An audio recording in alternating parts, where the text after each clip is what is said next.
IBC family, welcome to our midweek devotion. So this week I want to talk about Christmas trees.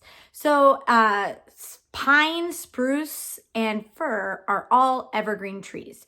And I live in the Pacific Northwest, and there's an abundance of evergreen trees everywhere you go.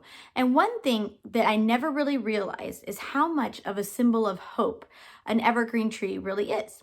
So I'm going to talk a little bit about the history of our tradition of a Christmas tree, but then I'm also going to just show you the significance of a Christmas tree.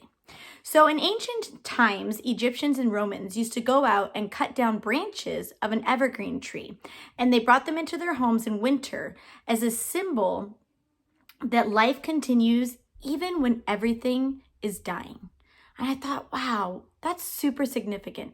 They would bring in an evergreen tree branch to give them hope, to show them that there's life, even though everything around them seems to be dying. Very interesting concept.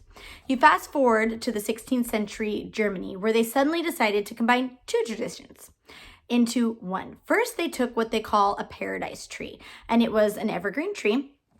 I believe it was a fir tree, actually, decorated with apples, which represented the tree of knowledge in the Garden of Eden. Now, this to me was significant because wisdom is referred to in the Bible as a tree.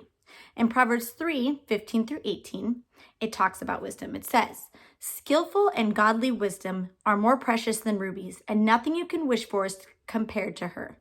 Length of days is in her right hand, and in her left hand are riches and honor. Her ways are highways of pleasantness, and all her paths are peace." Verse 18. "She is a tree of life to those who lay hold of her, and happy is everyone who holds her fast." Wisdom is the tree of life.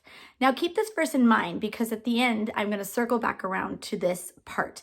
But how interesting that the beginning of the Christmas tree tradition started with this paradise tree, which represents wisdom, God's wisdom. Now, they combined the tradition of a paradise tree with what they call the Christmas light, which was a small pyramid decorated with glass balls, and on top was a candle, which signified the birth of Christ as the light of the world. So they mirrored those two together.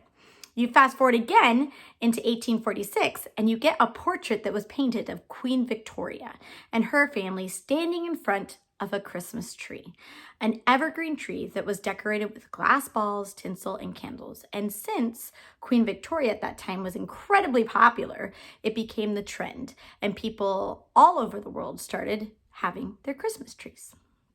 So now I want to circle back around to why the Egyptians and Romans would put these evergreen branches in their homes. They needed a reminder.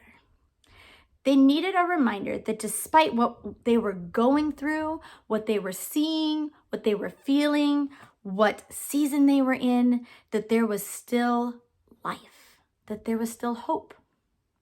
They needed that symbol of hope. The Germans combined the tree of wisdom with the Christmas light, which signified the birth of Christ as the light of the world. So again, hope. The evergreen tree stays green throughout the harshest of winters. The evergreen tree stays green through any season. Very significant. It never dies. It never loses its green. And when gifts are placed under the tree, it becomes a symbol of the tree of life, a figure of Christ, God's greatest gift to all men. It becomes hope. So when you look at a Christmas tree and see it for what it truly is, hope. It is the truth that despite what you may be going through right now in this year of 2020, despite the harshest of winters or the storms that you may feel like, God remains the same. The evergreen tree remains the same despite what season it is. And despite the desolation and the devastation of anything going on around it, it remains the same.